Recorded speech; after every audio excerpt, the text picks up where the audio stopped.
Hey guys, bienvenue dans votre podcast Passe à la coloc. Et aujourd'hui, on va parler d'avoir 30 ans.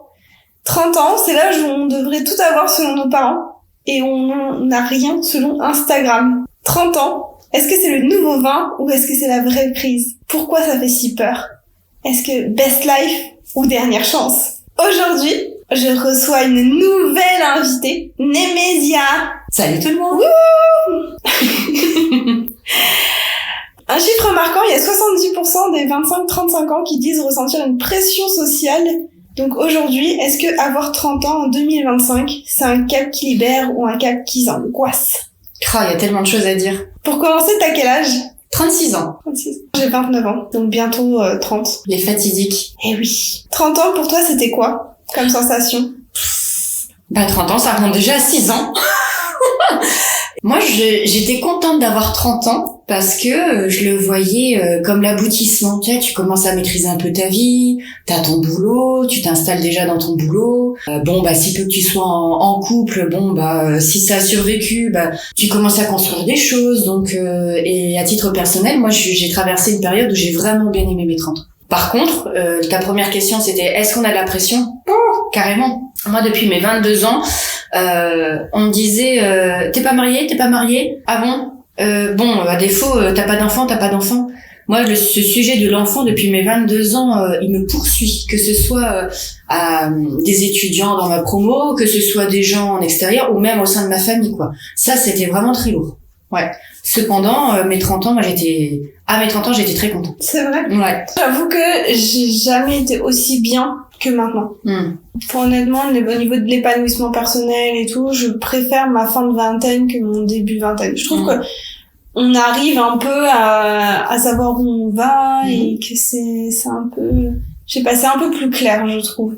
Et qu'on profite beaucoup plus aussi parce qu'on s'en est sorti des études, que financièrement, généralement, ça va un petit peu mieux.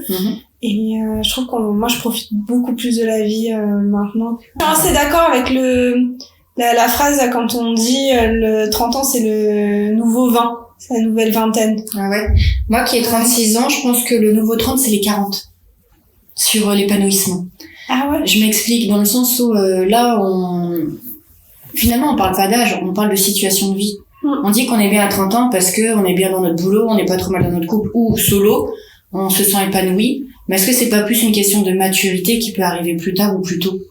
Si. Finalement, c'est plus la société qui nous renvoie si on est bien ou pas. Finalement, c'est réussir à s'écouter et être bien avec soi.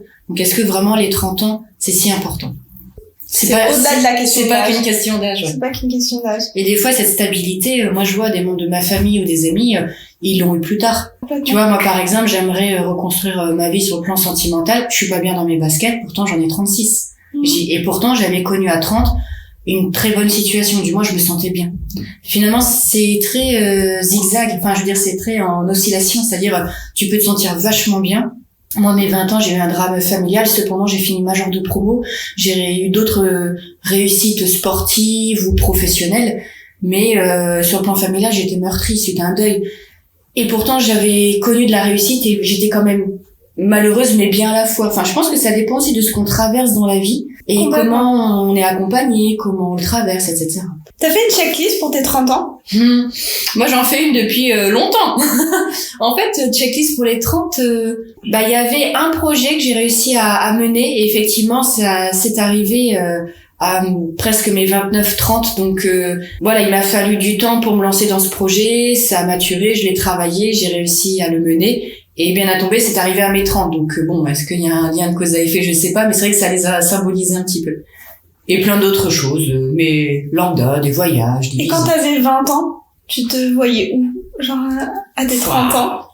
Ça, c'était jeune. C'est une bonne question. Parce que moi, je me voyais, forcément, ma mère, elle m'a eu à 30 ans. Et moi, je me voyais, genre, mariée, maison, enfant. Ah bah oui, c'est là où je me dis, c'est là où je me dis, la pression, c'est ça, elle est là. Et alors, en fait, maintenant que j'ai 29 ans, je me vois pas du tout dans un an. Mais en plus, on a un écart d'âge, mais moi, je suis seulement en train de le digérer. Après, chacun est différent avec l'éducation et la philosophie que chacun a. J'ai dû accepter une autre version de moi de ce que je me faisais avant. Là, tu disais maison, enfant, patati patata. Je vois bien que finalement, je colle pas à ma projection de l'époque.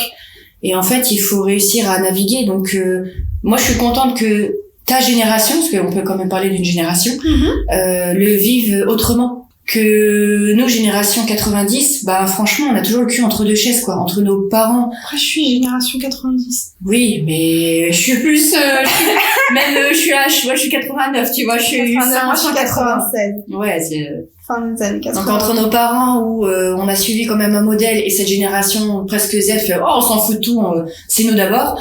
Bah perso, moi je me sens quand même assez ballottée, quoi. Entre la montée du féminisme et de la toute puissance féminine où tu dis bah en fait je me sens bien, je fais ce que je veux, crotte quoi, laissez-moi tranquille. Crotte. Oui.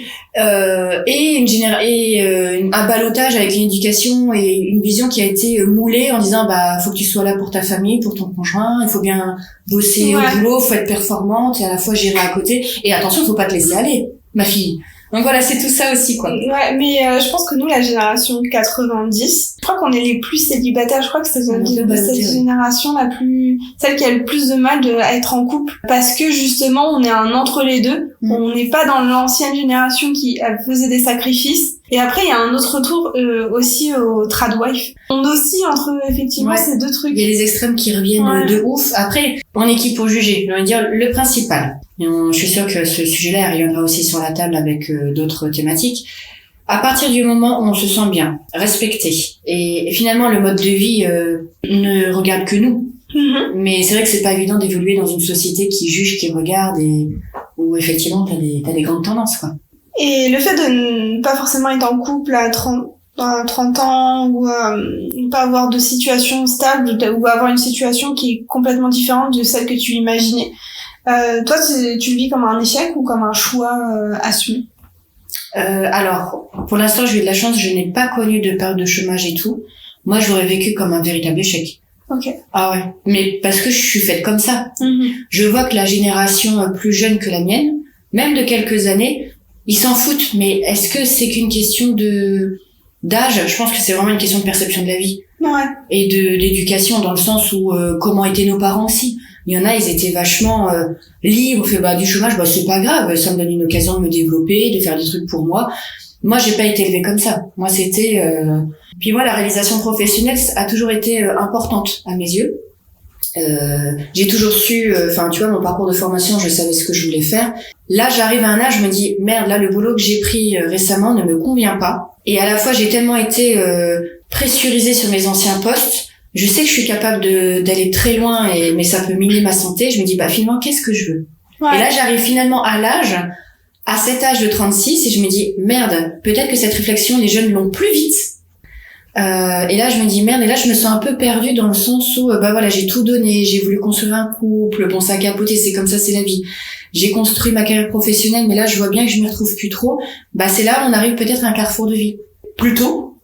Et il y en a, ils l'ont même plus tard, d'où la crise peut-être des fois de la quarantaine, de la cinquantaine, etc. Je le vois plus comme un choix. J'avoue que moi j'ai choisi d'être en CDD, même si c'est assez instable, c'est un choix, parce que du coup je prévois, je mets de l'argent de côté, des trucs comme ça, pour au cas où si je suis au chômage ou ce genre de choses.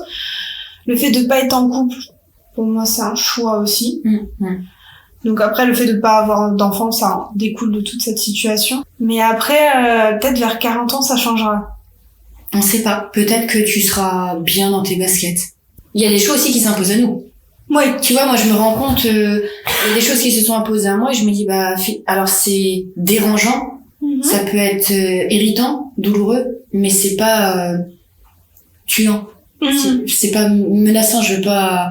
Et on se réadapte. Et c'est là où je pense on retravaille notre façon de faire et on atteint la résilience. C'est des fois nos conceptions de la vie, elles sont vraiment bousculées, quoi. Et tu te compares aux autres de ta génération? On est tous différents, mais des fois, oui. Des fois, ouais. Toi, tu le ressens? Je vois les personnes de mon âge, elles ont, par exemple, des gosses, ou elles sont en pleine séparation, ou elles sont en train de recomposer leur famille, ou au contraire, elles font le tour du monde, j'en sais rien, elles ont des projets de dev perso, que sais-je. Et c'est vrai qu'il y a des moments, il faut pas se comparer, parce que c'est minant.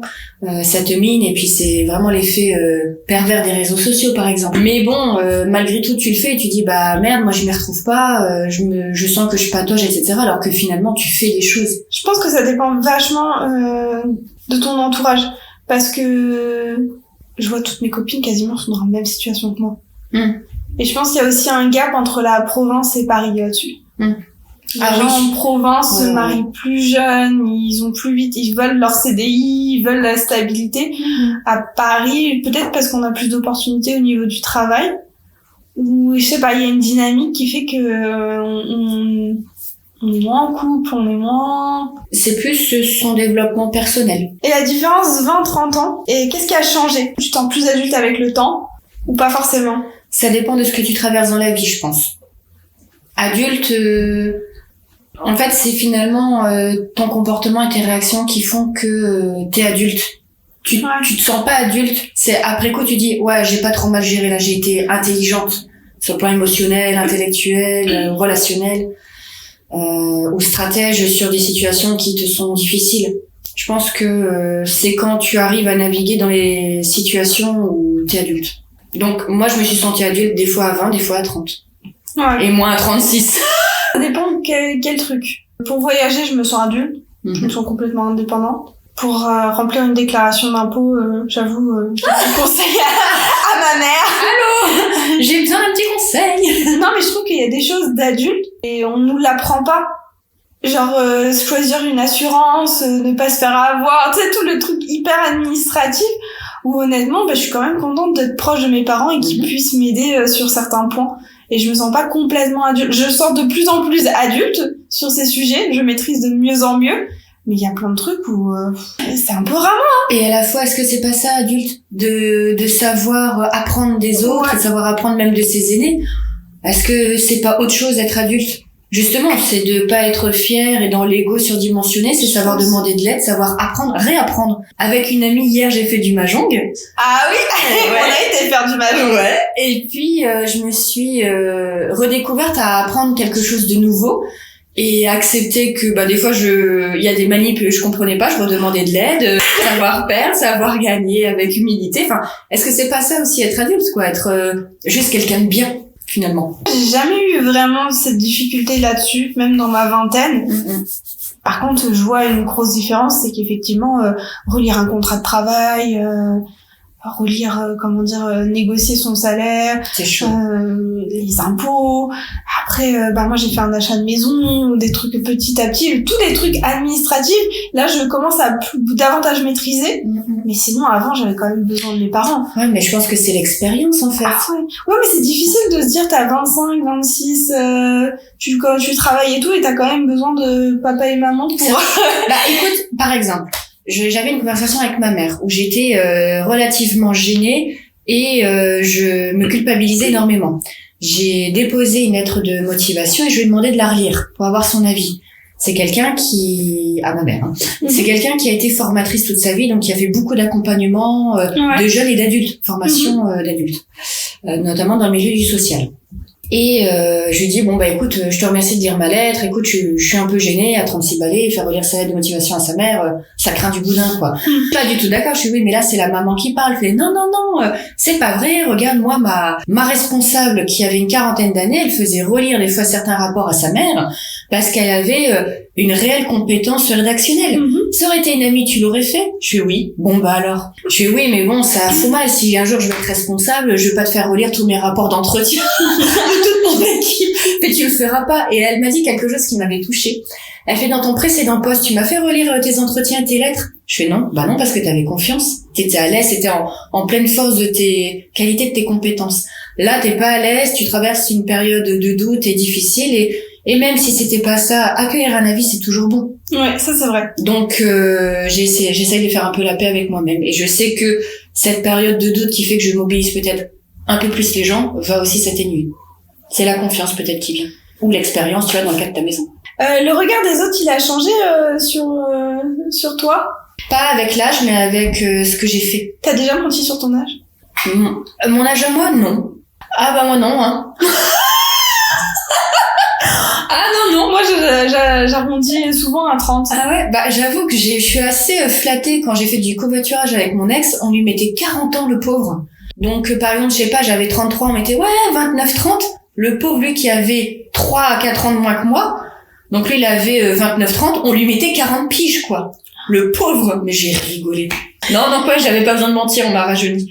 Ça me va bien. Et alors, du coup, aller en boîte à 30 ans, c'est gênant ou pas? À 30 ans, peut-être pas. À 36, dans des boîtes un peu trop jeunes, ouais. Tu te fais juger. Je pense que t'es mis dans une catégorie de MILF. De vieilles Micheline ou Monique.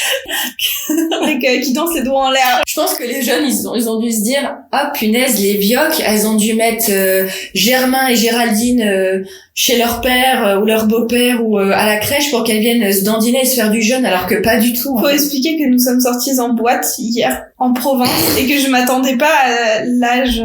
Mais je pense que le videur ne faisait pas son taf. Oui, mais au-delà de ça, on s'est pris une sacrée claque. Ça pique quand même. Ça fait mal.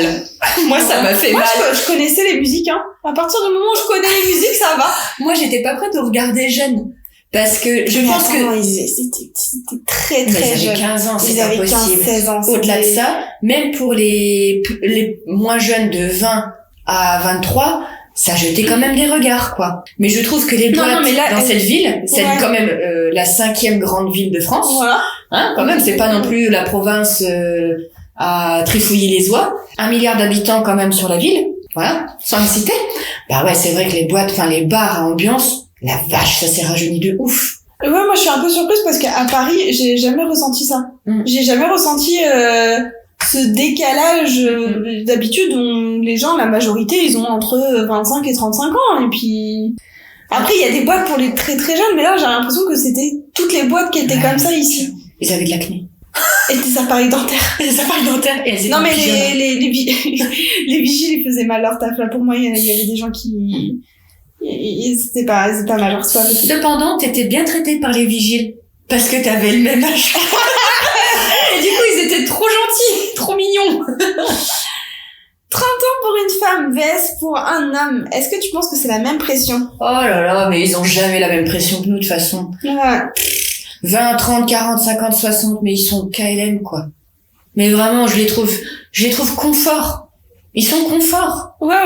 Alors peut-être qu'il y a une prise de conscience des fois. Alors c'est peut-être faux, hein, ce que je dis. J'ai peut-être pas fait de radio crochet dans la rue. Peut-être qu'il faut les questionner, en fait. Des fois, on leur tape dessus parce que malheureusement, t'as toujours des CONS dans le coin. Je sais pas si on a le droit de dire des gros mots sur cette antenne. Bon, c'est des trous du cul. Et en fait, on laisse peut-être pas assez parler les vrais. Et est-ce qu'ils ont la pression? Non. Est-ce qu'ils se la mettent? C'est autre chose.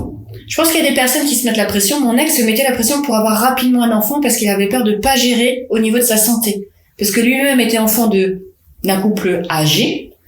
Et il voyait que les parents n'arrivaient pas à jouer avec lui, ils étaient plus vite agacés, plus vite fatigués. Donc lui, il se mettait la pression et donc, par extension, il me mettait la pression pour avoir un enfant. Ça a été d'ailleurs un sujet de rupture. Et toi, tu la sens, l'horloge biologique? Pour toi, c'est une angoisse, une pression sociale ou c'est plus la pression. Là, tu vois, vu que j'ai 36, je me dis mince, là, j'ai pas réussi à retrouver mon mec entre guillemets et à construire une famille. Et c'est vrai que je t'en parlais hier, je me dis peut-être qu'il est temps de congeler les ovocytes là, mais en fait, c'est déjà trop tard. Donc ce truc là, c'est ça qui me stresse. Le fait de pas construire quelque chose qui pourrait être formidable, c'est ça qui me stresse. Plus que l'âge finalement. Mais forcément c'est en lien avec l'âge. Je sais pas si je réponds correctement à la question, c'est peut-être un cercle vicieux. Ouais, j'ai pas de bonne réponse. Dans ce podcast, il y a que des échanges. Que des choses. Je la ressens pas vraiment, mais par contre comme j'ai quand même envie d'avoir des enfants, je pense que je la ressentirai plus à 35 ans. Je pense que quand tu te rapproches de la quarantaine, effectivement, c'est plus présent. Alors que maintenant, en vrai, tu sais, quand t'as de 29-30 ans, bon, c'est pas, t'as encore un peu de temps pour en faire. Mais effectivement, le fait de se dire, attends, il faut quand même que je rencontre quelqu'un, que je construise avec cette personne, qu'on profite un peu quand même du couple et tout. Puis après, de vouloir un enfant, de faire un enfant, de potentiellement avoir des difficultés à avoir un enfant, tout ça, ça prend du temps. Que ça capote peut-être avec monsieur et que du coup, faudra gérer l'enfant. Enfin, oh là là, alors, Et un sujet dans un sujet. Mais c'est vrai que moi je trouve que les hommes ils peuvent attendre plus longtemps. Ils ont moins ce truc. Mais oui. Et puis en plus de ça, tout le diktat de la beauté, tu vois souvent c'est rare. Enfin, tu vois souvent des vieux beaux avec des jeunes, c'est quand même rare l'inverse. C'est plus rare encore. Ils s'en foutent. On dit qu'un homme qui vieillit, c'est comme un bon vin, quoi. Et nous, on est vus comme des vieilles pommes flétries. Puis, je t'invite à regarder aussi le podcast Attends, comment ça s'appelle? Faut que je te retrouve le nom, je vais te dire des bêtises. Mais en fait, c'est 4 personnes, 4 femmes d'un âge certain, entre 60 et 80, je crois. Et c'est trop drôle, elles font le même style de podcast comme toi et elles disent non mais moi j'aimerais bien me retrouver un amoureux, mais t'as vu ce qu'il y a sur le marché, mais ils sont laids, ils se laissent aller, ils ont du bide, ils sont pas propres sur eux.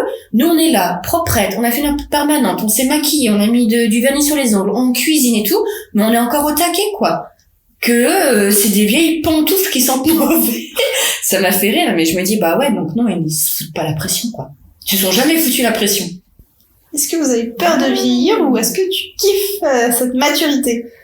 Ben c'était quand même je le voyais plus comme le début de quelque chose que la fin. Même ça, si bien, ça. ouais bah parce que en fait c'est encore une fois c'est mon expérience professionnelle, c'est parce qu'il y avait des projets, il y avait du changement, il y avait de l'action, il y avait des choses comme ça donc c'était une impulsion. Quand j'en avais parlé à mon cousin à l'époque, j'avais pas encore lui il avait ses 30, moi je les avais pas encore. Je dis alors tes 30 comment tu les as vécu? Il fait ouais bah je le sentais déprimé le pauvre garçon. Et je dis mais moi je trouve que 30 ans c'est formidable, c'est le début de tout. Et bah pas pour tout le monde hein. Donc je pense que ça dépend de la période de ta vie. Par contre, tu vois quand j'ai attaqué mes 35, c'était chouette. Mais tu vois là moins chiant, moins chouette que mes 36, je sais pas, je les ai moyennement bien vécus, mais encore une fois en lien avec ma situation. J'aime bien 30 ans. J'avoue, pour moi, c'est le début d'autres choses et de quelque chose de plus grand. Mais après, effectivement, je pense que ça dépend vraiment de ta vie. Si à 35 ans, effectivement, je suis encore célibataire en CDD, ou en train de chercher ou de, tu sais, un peu, il y a un côté un peu où tu sais pas où tu vas. Et en même temps, je sais pas si je fête mes 30 ans avec, un mari, un CDI très organisé, un gosse en route avec un labrador qui s'appelle je sais pas si ça vraiment ça le ferait kiffer. Tu vois, ça dépend si hyper carré ou c'est carré et en fait on dit que c'est carré mais et en fait quand tu construis une famille, il y a absolument rien de carré, c'est le dawa en fait. À chaque fois on dit c'est stressant mais en fait c'est pas si carré que ça, on dit toujours que en fait c'est l'engagement et c'est les chaînes qui nous font flipper mais un chien, un chiot, il te pisse partout, il te mord les trucs de table, ton gamin il hurle toute la nuit, t'es défoncé, ton conjoint il est grognon, il s'est occupé de 5% de ce que toi tu as tout fait, toi t'es à 95%, t'as une présentation avec Monsieur Dupont qui te casse les noix parce que il est chiant à mourir, t'es jamais carré en fait, c'est juste le dawa dans ta vie je crois, mais si tu l'as choisi. Et c'est là où, effectivement, d'un point de vue personnel, le couple, pour moi, est vraiment très important. Si tu peux compter sur l'autre et construire avec l'autre, je trouve que c'est plus important. Après, si vraiment tu as envie d'un enfant, je pense que la plus belle force d'une femme, c'est de se dire « je peux le faire toute seule ». C'est vrai. Enfant. Et en fait, il faut sectionner, compartimenter féminité, maternité, sexualité, finalement. Moi, j'y arrive pas encore. Est-ce que t'as envie d'élever ton enfant toute seule? Moi, non. Si j'avais envie d'un enfant, je l'aurais fait depuis longtemps. Et je pense que moi, le couple est plus important que l'enfant. Et si je me sens bien avec le gars, bah ouais, vas-y, on se lance dans l'aventure parce que c'est pas une sinécure, un gosse. Tiens, je dis un exemple pour ceux qui nous écoutent. Quand nous avons voulu rentrer dans un bar, tu as une maman, là pour le coup, une vraie maman, qui est sortie du bar en prenant sa fille par le coude, en engueulant le vigier, en disant « Cette jeune fille a 15 ans, elle est recherchée par la police, vous n'auriez jamais dû la laisser rentrer. C'est une jeune fille à problème, c'est ma gamine. Ouais. » Et la gamine qui faisait le pitre derrière sa mère, quoi. Et ça, c'est terrible. Et pourtant, cette dame, elle avait l'air bien, quoi, cette maman. Ouais. On sait pas la vie des gens, hein, mais donc ouais, un gosse, c'est chaud patate, quoi. Et il faut être solide. Soi-même et avec son partenaire qu'on peut faire, quoi. Et ouais, c'est vrai. Ta plus grande fierté et ta plus grande frustration de ta trentaine? Ça, j'arrive pas à... Je pense que j'enjolive un peu trop cette période, parce que là, pour l'instant, j'arrive pas à trouver la frustration. La réussite, c'est que j'ai réussi à enchaîner évolution pro, perso, et et du coup, j'arrive pas à trouver la frustration. Peut-être que d'ici 10 minutes, ça va sortir. Mais... Bah, tant mieux. Moi, la plus grande frustration... Mais t'as pas encore 30 ans, Bichette. Ouais, mais... ouais, c'est vrai. Est-ce que je peux répondre à cette question? Non, je ne peux pas répondre. À 30 ans, est-ce qu'on peut encore tout changer ou alors c'est trop tard? Mais non, mais dans toute la vie, y a rien de trop tard. Faut juste avoir les couilles de le faire, quoi. Pardon. Faut avoir le courage de le faire, ne pas mélanger courage à la masculinité. Non. Faut avoir juste le courage, l'ambition, être bien accompagné, se laisser porter. Parce que je trouve il y a trop de gens qui disent qu'ils sont dans une situation familiale ou professionnelle qui leur conviennent pas et qui disent ouais mais j'ai déjà 30 ans, 35, ça va être compliqué et de reprendre une formation tout ça. Mais en fait 30 ans quand tu regardes c'est même pas ça peut être à peine à un tiers de ta vie. Et tu te dis mais est-ce que tu vas passer les 2 autres tiers restants genre dans une situation qui te convient pas juste parce que tu dis c'est trop tard? Bah derrière on sait très bien que c'est de la peur. Ah ouais, oui, en fait, c'est de la peur de se lancer, la peur du nouveau, et on préfère se complaire dans un inconfort que d'aller vers l'inconnu. Donc en fait, c'est une phrase fantôme, ce truc-là. Ça serait quoi ton conseil à quelqu'un qui va bientôt avoir 30 ans? Pour l'ami que tu es, c'est simple. Continue, fonce, franchement. D'avoir une femme forte qui s'épanouisse, qui arrive quand même à se remettre en question, qui souffre, qui apprend, qui fait des choses tout en restant humaine, bah elle a tout compris, elle a tous les ingrédients pour y arriver. Et tout ce que je lui souhaite, c'est de pas tomber sur des personnes malveillantes et de réussir à naviguer et à contourner ou affronter les obstacles avec la force qu'elle a et être bien entourée. Mais quand t'as un terreau comme le tien... Ah, c'est beau. Et pour nos auditeurs, parce que nos auditeurs, ils me connaissent pas. Oser. Ouais, oser. Mais c'est intergénérationnel. Je suis d'accord. Moi, ce serait faire la fête pour ces 30 ans. Parce que j'ai envie de faire une fête pour mes 30 ans. C'est vrai que célébrer, il y a des gens, ils sont vraiment pas rabat-joie, mais ça fait du bien de célébrer aussi la vie quand tu vois tout ce qui s'entoure, tout ce qui nous entoure, c'est terrible en fait. Donc là, t'as raison. Moi, je trouve qu'il faut célébrer chaque petite victoire. Chaque jour doit être une célébration. Et vous avez quel âge? Comment vous le vivez-vous? Et est-ce que 30 ans, ça vous fait peur ou ça vous fait kiffer? Dites-le nous en commentaire. Merci Némésia. Bisous. À la prochaine.